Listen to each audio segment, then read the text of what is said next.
Oh, hey, how you doing? That's right. It's time. There's a party going on right here with Alan Fountain, close and near to dear. Hey, y'all. That's right. My name's Louis Herms, and this is the great Alan Fountain at Screw Hey Big Guns guys, News, Views, and conspiracy. Conspiracies. So today, with two dudes chilling, Awesome. somebody just said Louis can't dance. I'm hanging up right Uh, now. That's just not right. Not right.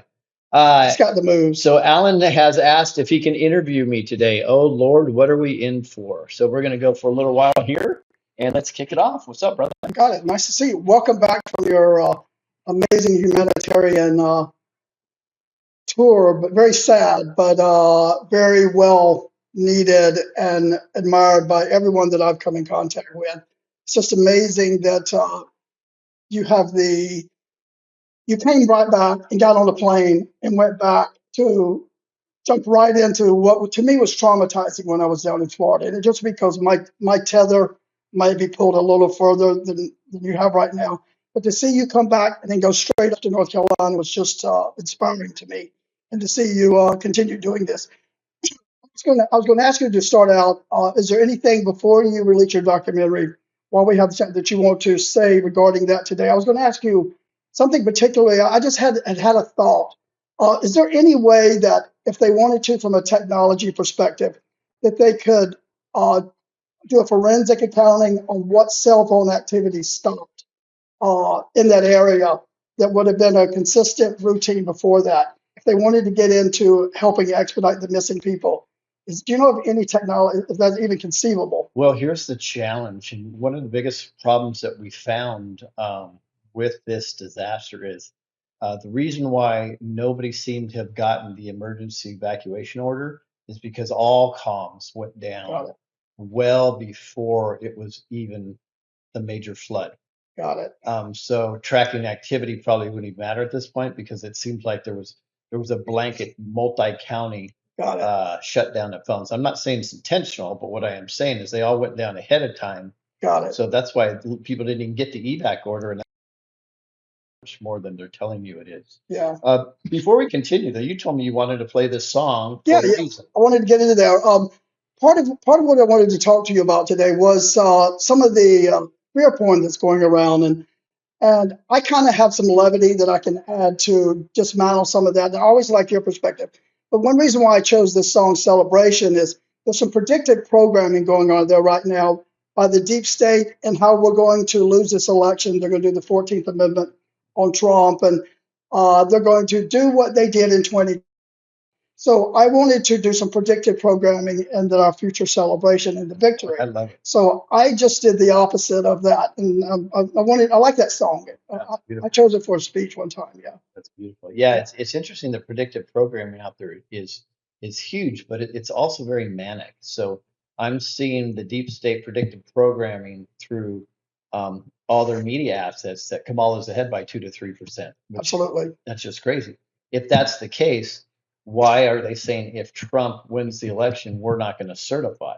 Yeah, Why do they need the 14th yeah, Amendment? Why do they say they're still going to try to arrest Trump after he gets elected before he gets inaugurated? So yeah, they're very manic in their thought, and this yeah. just tells me the deep state is in panic mode right now. Well, I tend to agree with you on that, but I think that it's important for people to hear from persons like yourself who are very well grounded in this narrative and know some of these things. My wisdom comes from having observed this early in the 17 movement and realizing some of the actual things that have taken place that we tend to forget. We're literally dealing in several different timelines of consciousness right now. You have the here we agree that we have documented evidence and documented empirical stages in which we are ahead and we've done all these actions before. There's a new meme that came out recently that had the baseball cap of Donald Trump turned sideways and it said 45-47. And there was a debate over, is that 45 pause 47? Is that 45, 46, and 47? So there was this narrative and side of it. So the people that are aware of the first 4 years, all of the things that happened with the capitulation tour. We have the head of North Korea meeting with Putin now. A lot of people are anxious, and they might not realize some of the things that took place, like with the head of Google being over there working with North Korea. But we actually came in and years ago and dealt with that. So during that capitulation tour, I feel like that the head of North Korea and Putin meeting is not what it might appear to some of the public as a threat of them coming in and going up on America. But what I wanted to talk to you about is Venezuela. I am hearing it's coming up in different narratives from different sources throughout my journey. So what I wanted to play was there's a whistleblower, Carl Burnson, who is a former intelligence in different areas. It's about a 5-minute narrative of him explaining a whistleblower journey he just did with unmasking this Venezuelan cartel. And he goes in and talks about it. It happens to match a narrative with one of my advocate sources that I worked with, who said that I helped support him finding all of this stuff coming out about this Venezuela narrative and how they're linking it to CIA, the FBI, some of these other forces. So I think I'll just play that. And then I just want to get your take on. Put it right by the microphone, and then I'll ask to make sure they can hear it. You got it. Guys, when we hit play, give me a 5-5 if you can hear it pretty clearly. Gary Burns. I'm a veteran of the United States Air Force and a retired senior operations officer and chief of station of the Central Intelligence Agency. For over 3 decades, I served in the U.S. national security apparatus in various capacities. Shortly after the attacks of 11 September 2001, I entered Afghanistan and commanded CIA paramilitary forces, helping seize the cities of Kalakan and the capital of Afghanistan, Kabul. I was the driving force and architect of the Battle of Torabul. I held the position as chief of his own operation, and we decided to direct time and resources to Cartel del Sol linked to U.S. and global election fraud. After an exhaustive 3.5-year investigation, it was indisputable. Smartmatic election system was created at the direction of the now-deceased Venezuelan dictator Hugo Chavez, and its source code, the basis of its operating system, developed jointly by Venezuela's Consejo Nacional Electoral and Smartmatic, was designed to allow election results to be altered without the knowledge of voters and the public. Additionally, the Venezuelan CNE holds ownership of Smartmatic's source code. Each time the Venezuelan CNE and Smartmatic update the source code, a copy of it is stored at the vault at the Venezuelan Central Bank. In 2005, the European Union Electoral Observation Mission to Venezuela published a report stating the Venezuelan regime owns Smartmatic source code. The Venezuelan government signed the report as mutual. Smartmatic's first election in Venezuela was the 2003 recall election of Hugo Chavez. The CNE director at the time, Jorge Rodriguez, at the direction of the Cuban Directorate General of Intelligence, DGI, hired 3 Venezuelan American computer engineers that were graduates of Simón Bolívar University, a Venezuelan university linked to the U.S. University in MIT. They had already registered a software company in Delaware. Antonio Rica, and Alfredo Enzola established Smartmatic the direction of the Venezuelan regime. Sorry, guys. For some reason, they're saying online it started to garble. Okay, you got it. Basically, I wanted you to get the premise of there's a narrative going around in different elements, not. But my contact and source that is a whistleblower in another area. There's a lot of I have a history of networking with whistleblowers and advocates. Some of them might be former veterans and the military, etc. So I'm learning that there is a common theme coming from many different directions about Venezuela. Do you? I'm not doubting that this is not possibly true. Have you heard any back information or any validation? Because what they're doing is they're later in the disclosure, it links it to China and some of these other things that we had been speculating throughout this movement of who would be the adversarial forces. So have you heard them being the scapegoat or the authentic source of any of these crimes? And you're what's going on with elections? Yes, some of them. I don't think they're as powerful as they're made out to be here. I definitely know that some of the original testing on the voting machines was Yeah, done in Venezuela. Venezuela owned a lot of it, created it, and then when it came to be investigated, they burned a bunch of them. got it. I do know that a lot goes to Venezuela. Um, that their current government, Maduro, is definitely a deep state asset, in my opinion. Yeah, You'll see, which is very interesting. You see some people that are kind of exposing themselves, I believe, as controlled opposition right now when they're saying, no, he's the good guy. I'm like, interesting, yeah, very interesting that they're saying that. I believe he is a deep state asset. I don't know about the total amount of drugs that are being exported from them, but I've heard from people directly that are involved that it is a massive amount and it's getting by, and that the government is corrupt. The $2 trillion seems like a lot. That's going to be, if they are worth that much, that's going to be a lot for us to overcome because they probably have weapons yeah. also. My guess, though, based on what I'm seeing, the narrative is they're tied to Russia, and I would say they're probably more likely tied to China. Well, that does come out later in the thing, the links to China. It's just interesting that there's such a reveal coming out in different areas right now with this was also a Venezuelan gang that's taking over the real estate, right? The apartment buildings. My source told me that was a Venezuelan transnational that was linked to what I had, some of the things I had exposed in Georgia. So I'm just finding, so I'm wondering if the deep state is at all behind having a scapegoat to try to deflect from what's the enemy within versus, or is it a combination of them working with the enemy within? How would they You use know, them as a scapegoat? well, like instead of like making it be outside the United States versus, Well, I think if it gets to that point where they would have to admit that something is wrong, I'm sure they'll have scapegoats set yeah, up. I think it's going to be way too late by then. yeah, I don't think they'll be able to use it as soon as they admit something. That if they say, well, yeah, I think I don't see them admitting it at all. Um, I find it fascinating though. We give so much credit to the Venezuela um, gangs and cartel here. We give so much credit to MS-13 here. The NGNG, the Nuevo cartel, is yeah, huge, by the way.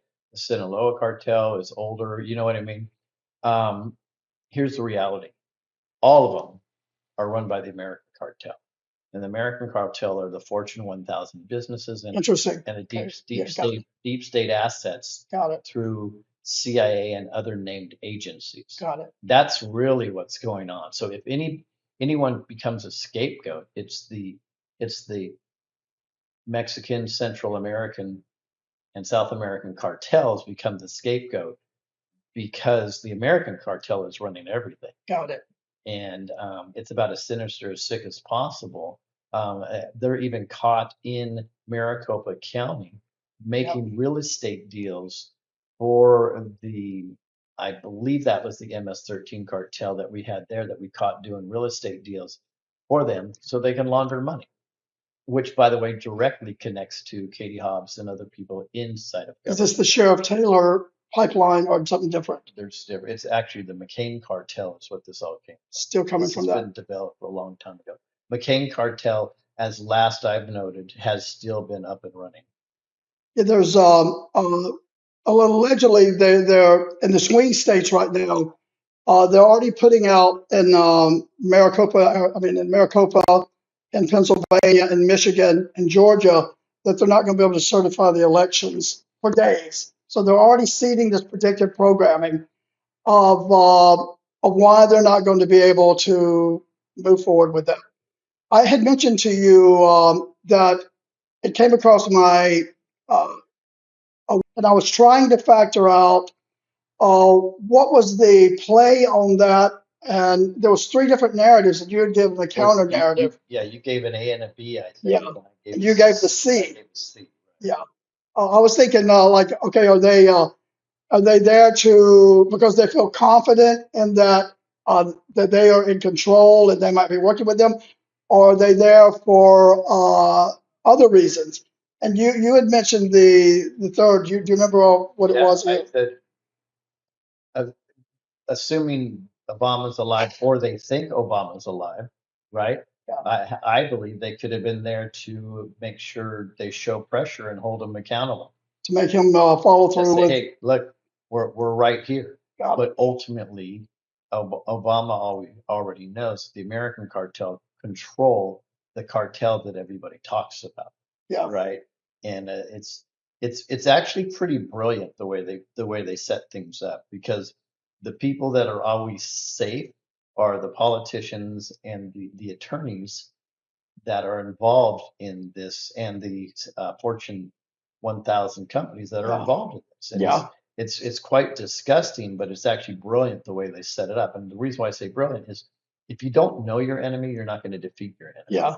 And in my opinion, they're very sophisticated in their apparatus, and they have so many layers to protect them up above. So when you have scapegoats, they have several levels of scapegoats. Yeah. So just for me, just to say Venezuela's one, I don't know. I think Yeah. they have so many levels of scapegoats. It's crazy. When you mentioned the lawyers, unless something is going to happen going into the future where we change the legal system, one of the promises, or one of the alluded promises to the Great Awakening Patriots, was that we were going back to common law, or that we were going to be able to dismantle this this system out of Britain, the Bar Association. It seems like we have all the attorneys that have come into my path that I tried to facilitate justice for the survivors. Were this Do you forecast in the future that there will be a change with these protective legal forces that are supporting these cartels and working for the cabal versus the people? Do you have any instincts on whether or not that'll come into fruition? Yeah, well, I tell you, if our bar system still exists and the legal apparatus that we know of it, we're fucked.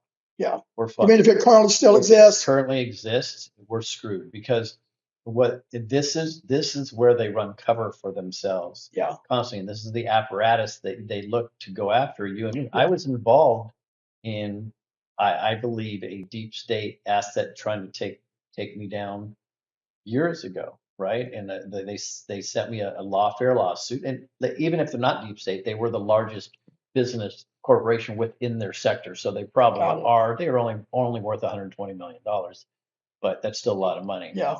Their lawsuit that they sent me to intimidate me was 18 inches tall. Wow. The first delivery of that. Well, under the legal system as it's referred to in the Constitution and the way it should be, that is incorrect. That cannot be done, right?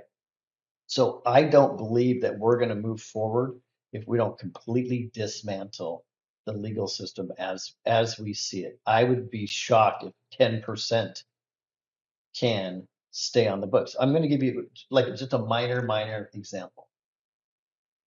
So there is laws out there, or if people text and drive, if they call and drive, if they're not looking at the road and driving, if they're driving reckless and distracted driving. Well, all those laws could be eliminated, and it could just be reckless driving. Yeah. But this is a game. That's a microcosm of the way the game is played through the legal system, and it's all to support the system itself. So the more laws they can put on the books, the more attorneys you need, the more judges that you need to adjudicate these things, and the more payoffs there are. And guess who gets to lose all the time? We the people always lose. So I believe one of the biggest things that we have to take down is the current structure of legal system. Now, I've been saying forever, there's legal and there's lawful. President Trump says we have to do it legally and lawfully. I believe he's talking about now. Yeah. And the transition should be from legal to lawful, which is natural law, which is common law. So I do see a future for natural law and common law, which, by the way, there is kind of a delineation between the two, in my opinion. I do see a future for that for sure. And I'm excited for it. I just don't see how we can exist under our current. See, this is my some of the elements that came out in this with the election thing is what will the Supreme Court do, et cetera. When I was talking about the 45 pause 47, the pause is allegedly the continuity of government devolution. CIC. So I have validated that to be most likely the most plausible thing happening right now. So during continuity of government, I've never really checked what the status of the legal system is. Do you have any idea if that goes into do they stay under the original legal order, or do you know how the system would work under a continuity of government? I'm just curious, like if someone were to go file a case, I know Trump filed RICO cases in Florida, et cetera, against the Clintons maybe 3 or 4 years ago. I'm wondering if it's under some different type of legal system, or is it fall back to the original one that we would go under, or I'm just wondering what kind of, like if someone were to go do a case right now. I would say if it's a federal case, it may have an opportunity to be under CIC. All other cases, I would think, would still be under the broken legal apparatus. Got it from before. Interesting. So there's talking about conspiracies. There's conspiratorial elements that are going around now. There's something where even different people in our network that decode the Illuminati or speak on some of the spell casting or programming of activating Illuminati assets. There's a lot of chatter that they're predicting something coming up with a full moon. Even there's a announcement going out that Juan's going to do a video about this, something called haywire. I don't even know what that term means. You ever heard that term? I've heard it. Do you have any idea what it means? I have no clue what it means. So this fear factor going around with, I don't know if it's preparing people for something that they anticipate because history has always done this. What does MK Ultra have to do? Is there any positive aspect of the break MK Ultra? I know that it's probably a precursor to beginning at MK Ultra experience. Is there any positive benefit that can come from the collateral damage that we're going to have to witness by some of these esoteric forces that are still out there with the doing some of the esoteric stuff, doing the moon rituals and stuff like that? Is there any, I guess there's no way to really control these elements that would be doing that. I'm not someone that really, other than listening to some famous podcasters on there about the different aspects. Do you know, is there anything that you have heard or read or know about that esoteric element that everyone's talking about right now that could be coming over the next 2 weeks? With the full moon, and there being some, they're saying that it's going to be a massive sacrifice. Okay. So you have a multi-part question. Multi-part. Yeah, I would say over the last 5 years, I'd ask you and the audience, how many predictions from these podcasters have come true? Exactly. And the answer is 0, to my knowledge, Yeah. right? So I think generally, in most cases, a warning, vague warning, I think is good. If you think there's something there, like I warn you, you're probably going to be, your bank accounts are going to be emptied one day, right? Specific warning and dates like that, I find to be irresponsible. I tend to agree with you. In my point, and a broken clock is right twice a day. So one of them's going to get it right one time. I think a lot of times these warnings are ego based too. And I've been on clickbait type. I've been on shows and I've had people just about ready to give a whole prediction, and I'm like, don't do it, don't do it, don't do it, and they do it. Yeah. So whatever works for them, I would just caution people. I think people in this audience have figured out that truth and authenticity wins the day. It doesn't win the click war, so we're not going to get the clicks for being truthful and authentic. But in the long run, we've been straight and narrow the whole time. Yeah. And these predictions are generally I think irresponsible. Well, I tend to agree with you. They're good conversations. Hey, Yeah. hey, what if, and this is, and they're, we can say, hey, the Illuminati tends to do things on these certain dates. But what type of insider are you? If you can say it's 100% going to happen, you're pretty embedded with the bad guys, and I'm curious how that works. That's very true, because there's things out there with this gentleman from One Direction who passed away in Brazil. They're out there, Liam, I think. Liam linking it to certain day, a certain date, and it being in Brazil, and so they're doing all of these things. You can almost put anything in a narrative. Yeah, let me stop you on that. You can, because I think it's more responsible after the fact to say to go and look at the stars or do whatever they want to do. Go, hey, look, this looks like it could have been a sacrifice. The challenge I have is when people are definitive, like they really before it happens. Yeah, and even after, where they're definitive, like 100%, this is what happened. They don't know that. No. And I think, when are we going to start following people that says, in my opinion, or I think, or this makes sense, or maybe too many coincidences to add up to this? Yeah. That's real. But when somebody says 100% it's this, is it now? Yeah. Right? But I prefer them to do the armchair quarterbacking afterwards than the predicting on the forward of it. Well, Well, look at how many people. This is a great one, and everybody, I hope, in time. Yeah. So again, it's irresponsible, and sure enough, they forward these posts all over the place. I haven't heard any aside from Chris Cornell and Avicii, which that does look like that's exactly what they were doing, and maybe possibly what was that? Cappy. The famous chef. The guy from CNN. Yeah. So it does happen, but I think it's irresponsible for us to attach a narrative immediately without really doing some research on this. But then, do I believe that there's people that have are witness protection? Yeah. Like maybe a Michael Jackson? Yeah, I do. Yeah.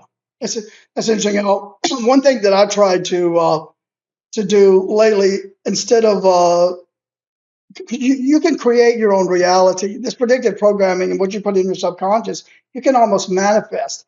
I've drifted away, and I'm following podcasters that are in consciousness and soul, and I'm listening to the importance of you manifesting your own reality. There's more empirical evidence and people in the consciousness arena that are disclosing how your thoughts, that you can decide what you want your reality to be by your focusing it. If there is anything to this consciousness of simulation, of the vibration, your ability to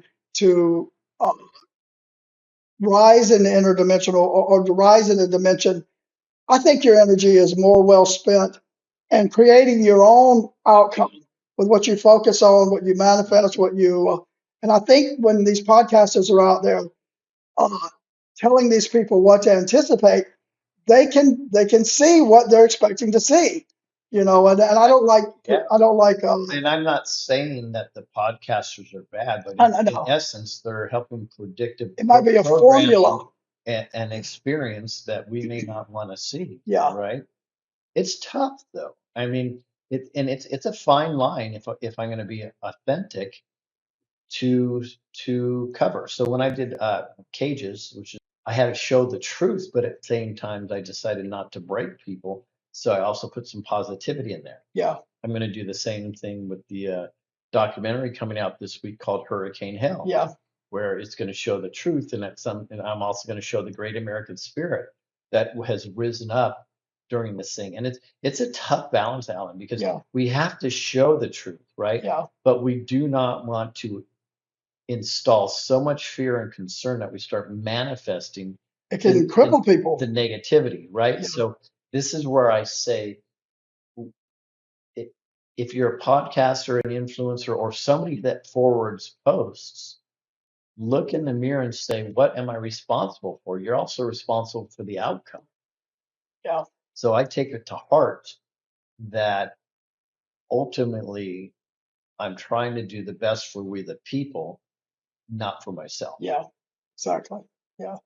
So I appreciate your grounded response. When are you and do you have a finished date you're thinking for the documentary? My wife will cut my knees off if I say one. Got it. I'll say Yeah. my goal is this week, and the week is almost over. Got it. Got it. So today is Thursday. So we're coming up on that. Is there anything else you want By to the way, say? that was my goal. Yeah. GOAL. Yeah. Yeah. Since you have that, is there anything any needs of anyone that are out in your network that needs to be brought up right now while we have the time? Well, there's a lot. So we're almost a month in, and primarily it's body recovery right now.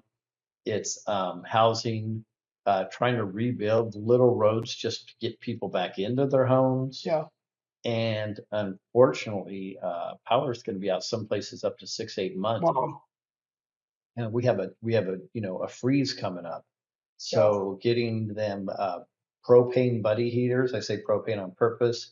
A sleeping bag seemed like such a minor thing, Yeah. but if somebody starts to freeze, and when I say freeze, literally Yeah. For in their house, they can Yeah. save their life just by crawling in a Sure. sleeping bag overnight, Sure. right? So these things are very, very important. It gets cold there. I've lived there. Yeah. It's really They cold. still need fuel. They need aircraft fuel for a lot of work they're doing, and they also need a diesel fuel. So if anybody wants to help, just go to unitytour.us, unitytour.us. Tons of way you can help. Even just if you want to just hop on Amazon and send something over there, you can help that way also. The people on the ground are doing amazing work. These are the real heroes, and this is the American spirit. Yeah. And I'm going to tell everybody that's watching this, it crosses political lines, which I think is absolutely beautiful. Yeah. Yeah. I agree 100%. It is 100% beautiful that it crosses political lines. This is an American spirit, and I'm seeing liberals and conservatives working hand in hand together, could care less about politics, to get the job done there in North Carolina.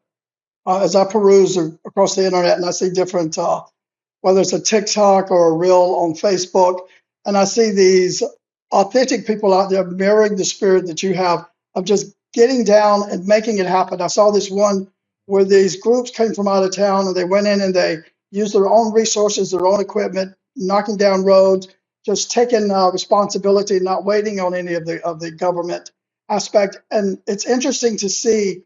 This is what we're going to have to take after we rebuild America, and it's glad to know that gumption is there and that follow through spirit. So I'm not sure if there's. I didn't really have anything. I just wanted to get your take on this Venezuela narrative that's coming out in all the different areas as to how real you thought it was, Yeah, it is a good question, and it can be real.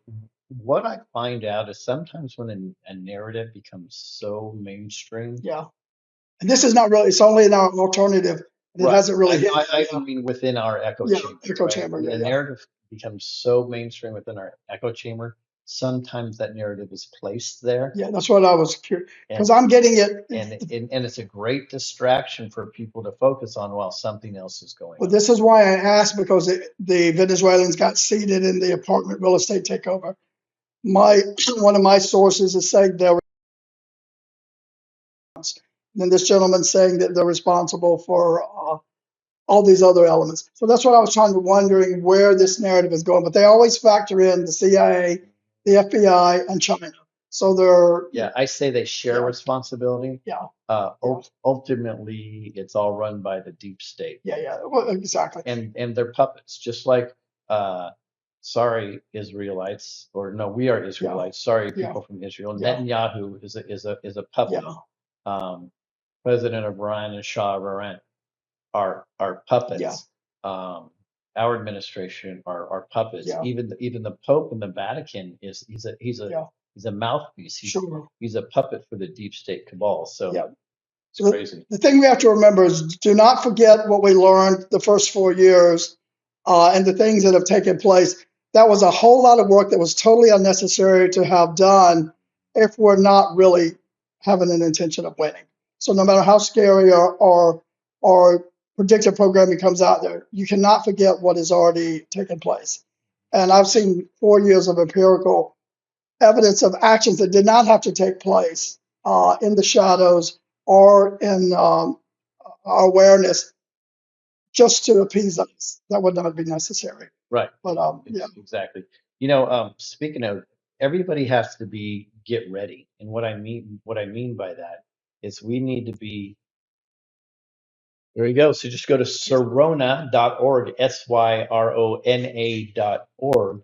And this is going to be a chance for you to help Alan out. So if you're a fan of Alan Fountain, I don't know why you would be. why would you not be? But if you are, just make sure when you go to Syrona.org, click on Alan, or if for some reason you like me, the knucklehead, just click on Lewis Herms. And that what I'm telling you is we'll get credit for that, and we do appreciate it because we still have to pay the bills. Your health is all that matters. But it is a phenomenal and I do, when it says it's the Holy Grail, based on my study and what I'm learning from Ethan Lucas and some other people, it really seems to be the Holy Grail. And it's interesting enough, my wife, I came back from the Unity tour, and she noticed my hair's darker even more than it was before. So, I never thought I would get my color back. So it's pretty interesting. So That's you awesome. wanted to talk about Just what do you think about this? We're right now less than 2 weeks away from the election. There's so many different theories on is it going to happen? Is it not going to happen? And this is there anything out there you think that is that like is it conceivable with these weather weapons that that's what the last holdouts they were doing is threatening us to have power over us? Is there anything you think that they are that we're dodging as a threat in order to not acquiesce the election? Do you think that we're going to have an election? Well, it's funny because I think I might be the only person on the planet right now with 12 days left and say there still may not be an election. Um, I believe the deep state is trying everything they can to end the election. Do I believe there is I call them a gray hat contingent that is doing good work in the background? I do. I think it's more background than the foreground. Yeah. Um, if they were in complete control, which some people say, which I think is ludicrous, why would you have Hurricane Helene being what looks like the #1 weather disaster of all times in the United States? I don't think they would have. And don't be telling me that people were flooding out of the dumbs. It's just ludicrous because or they'll try not to certify it after, or there could be an assassination after, exactly. or there can be an arrest after, or who knows what's going to happen. Yeah. So all I know is if I'm going to be a realist from this date to inauguration day, buckle up, Buttercup. Yeah. Because I think there's going to be a lot going on. My early discernment was always that there would be some type of military action that would be attributed to the Biden administration. And this is just something that I thought would, the way I saw the movement of different countries and the placement around the United States, et cetera. My thought is do you think that, I lost my train of thought there. Do you think that there's anything that could, oh my God, I had a really good thought there. It was awesome. I saw it. Your eyes lit up. Huge. And it was a question that I wanted to ask. Are we still on the election? We're still on the election. Okay. It had to do with a combination of threats. I have water in my ear, and my equilibrium is off. So my thought process is on. So Well, I'll continue on the election narrative, And it and might maybe remind you'll me. pick back It up. remind me, So one of the challenges that I see is regardless. Okay, so first, is there going to be an election? Don't know at the moment. If there is an election, I unfortunately, and this is not a predictive program, this is just my feeling and the writing on the wall, that either way, there's going to be mishaps and rioting in the streets. Yeah. Why would I say that? Yeah, this is what I was getting. Will activate Antifa, BLM, Yeah, exactly. and possibly a lot of fighting immigrants that are already That was here. the question. That was what I was going to ask you. Is there any conceivable way that we're knowing since continuity of government is in place, is it at all conceivable that these millions of foreign military-aged actors, could they have secretly been white hat, and they're going to assist with a white hat operation? Since we were in continuity of government, could we be using plausible deniability and also distraction in order to whatever we have to have create history to be when this is all over? Is it possible that they're all Well, I guess anything's possible. I would say I doubt it because I'm trying to think. Sorry, my battery's running low. Why is that when I'm plugged in? Who knows? Hold on a second, guys. I apologize. I have it in the wrong? There we go. I think we got it. Excellent. So So I'd always wanted to weigh that out. How does that work when you're supposed to be somewhat in charge, but yeah, I don't think you know, our CIC Trump is in charge, in my opinion. the committee I is. never had. That's the narrative. Well, they call it a committee. They said that just the other day, Trump comes out on the Beck show and he says, Trump, who do you think is running the country? He says, I think it's a committee. But the committee was allegedly a reference to the Yeah, continuity of so I government. don't dig into the comms anymore Yeah. because they're not always proving to be true. They're not adding up And for you. Yeah. and what I do know is there's a psyop on both sides. Yeah, And both sides Yeah. are playing psychological warfare absolutely. because this is fifth generational Warfare. and these are mind wars. And what Yep. that means is the battle is not a territorial battle as we've known it. It is a battle for our minds. So the territory, the landscape is our minds. Now think about it. Every time you leave a battlefield after a battle is done, what happens? We're going to How does that serve them? we're though? going to have to rebuild. It may be in their minds the only way that they could win this because it's let go so far and so deep. It's just absolutely, it's almost unbeatable at this moment. So I believe there will be a lot of casualties that we do to ourselves, kinetically fighting one another, or casualties from an external no, source? I'm talking casualties to our minds. Oh, Yeah. You mean like people And losing their minds? I think many mental health many people issues will not recover.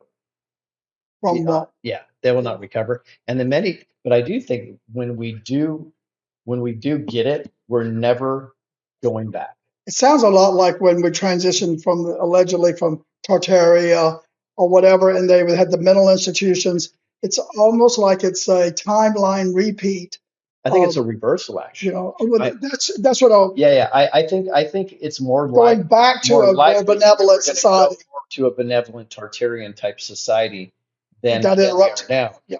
But we're living, I believe we're living hell on earth Yeah. currently. Yeah. And we're trying to fight the battle in the devil's realm is what it Yeah. feels like to me. Yeah. I do feel like we're winning. And this is what the most important message is. And this is why I always say we the people are the plan, right? So I believe there's a 60 to 65% neutrality in most people, right?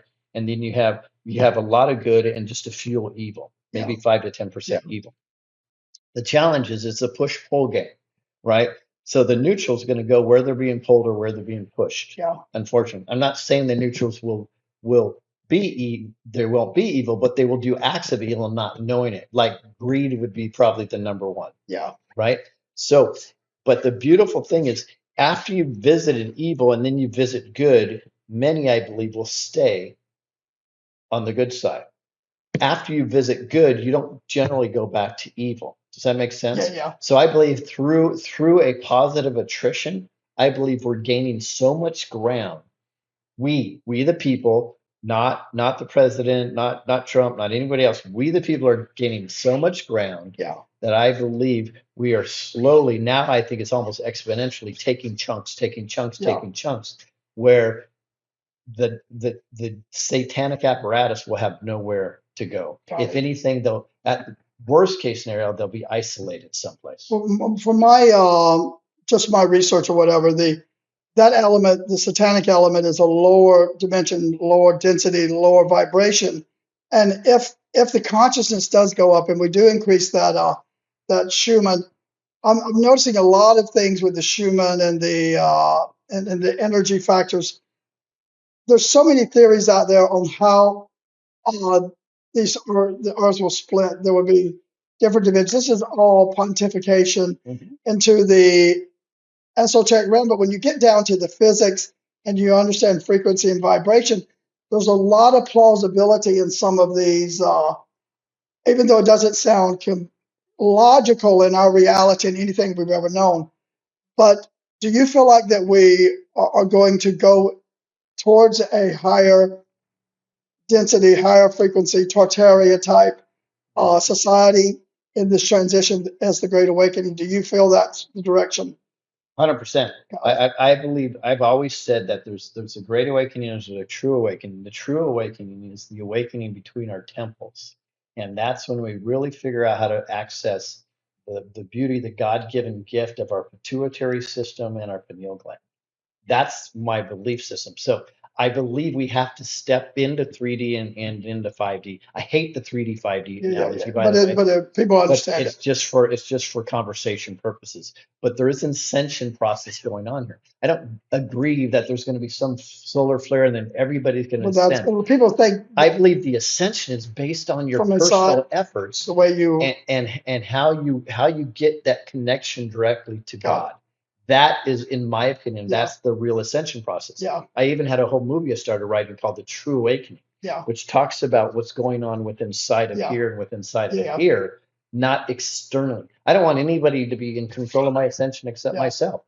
What do you think? That's where we're going. How much does and I feel like that Dolores Cannon has spoken about these different waves of periods of higher ascended beings from their soul country. I'm wondering, like this fifth generation or where if it's messing with people's minds, I wonder if that takes them off of their authentic connection to themselves when they get impacted by that. I wonder if that's any part of the plan of trying to have control over the natural ascension. Well, it's interesting because there's a lot of talk in the beginning of this movement of the calcification of the pineal gland, and I think that was a misrepresentation of what it really was. In fact, it's ironic that there's so much focus on the calcification of the pineal gland, which anybody would say that's a 3D construct to have your pineal gland physically calcified, right? But therefore, it affects the so-called 5D construct. Because you can't. So I'd say it's a lot deeper than that. So I would say when you get 15 to 20,000 marketing messages a day, that's calcifying your pineal gland. Marketing messages a day, just everything you're constantly processing around the house, and it's always everything's a message. There's words. Yeah. I think words and pictures are constantly getting involved in the system here. All the messages that are out there, the intentional MK Ultra is a calcification. We go more into the physical of the calcification, and it's true. It is absolutely true that your pineal gland and your pituitary system are affected by physical things like the chemicals in our water and the chemicals, food, and so on and so forth, even the air. And we should take responsibility for that. But I think we should really take the responsibility to what type of self-talk do we have? Yeah. And I believe one of the best ways to clear up your pineal gland is to have positive self-talk and high vibrations. Yeah. I think that is the difference maker. And I truly believe the true awakening has nothing to do with all these disclosures. Yeah. That's cool. We get all these disclosures. We're going to get the Yeah. The true awakening is us figuring out how we're in touch and we are creators. Yeah. And we can do virtually anything we set our mind to. Identify with that. And we have amazing collective consciousness throughout the world. That to me is the true awakening.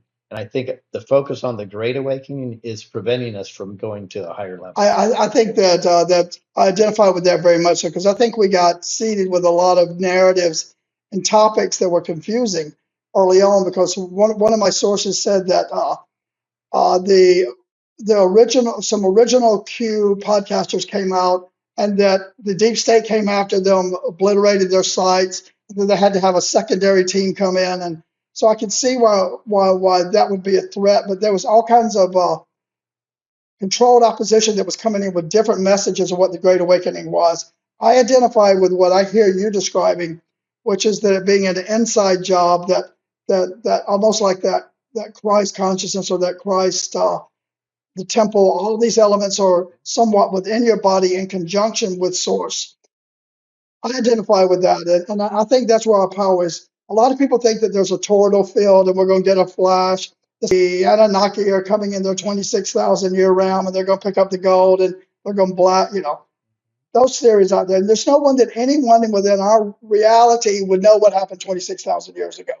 Whether you read it on an emerald or tablet, there's no friggin' source that can say they talked to their Aunt Betty and she said that's what happened 26,000 years ago. Yeah. So this is, I think we have the power comes from with what we say to ourselves. It does. And that manifestation. And No, I absolutely believe that, and I don't believe God is just going to hand us a gift and say, here you go. I believe we have to earn it. Absolutely.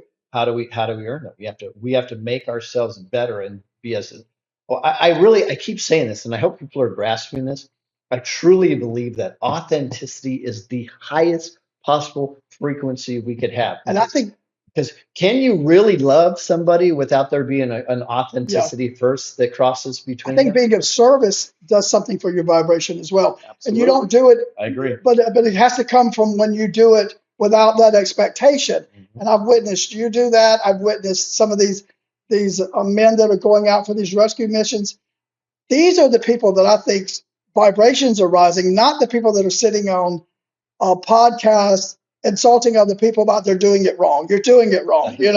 I get criticized by certain people out there that identify as Mary or they identify as all these higher beings, and you're not doing it. You're not going to sin. You're not going to. I said, get out of my space. I ignore that shit. Yeah. In fact, telling me how it's very easy to sit behind your keyboard and tell somebody else that's working hard on how they could do better. Yeah, right? And then it's all ego, and they don't see that it's coming from their ego, and there's a difference in that humility and the natural ascension. That's like when people call themselves a guru, I first throw up in my mouth, and I do too. And then I say, how exactly did we get there? Yeah. Well, this has been a lot of fun. I appreciate you having the idea to have this conversation today. We'll be back next Thursday, folks. In the meantime, if you want to get healthy, get Serona. Go to serona.org. Click on either Alan or my link, and that will support us. But even better, I am very thrilled about this supplement. Try it out yourself. Let me know too. If I'm wrong, let me know. I have a feeling though, how long it takes me to vet something. I think this is 2.5, 3 months. And I'm sure I annoyed Ethan a lot, which I tend to do, but it's the best for y'all. So if you want to also donate or learn more on how to give back, even in prayer, to what's going on in North Carolina in the hurricane, go to unitytour.us and go to hurricanehell.com, and you're going to be able to see the documentary. It'll be out any day now. So God bless everybody. Alan, thank you very much. Thank you. I'm going to let you know. Have a wonderful, wonderful evening. My guys.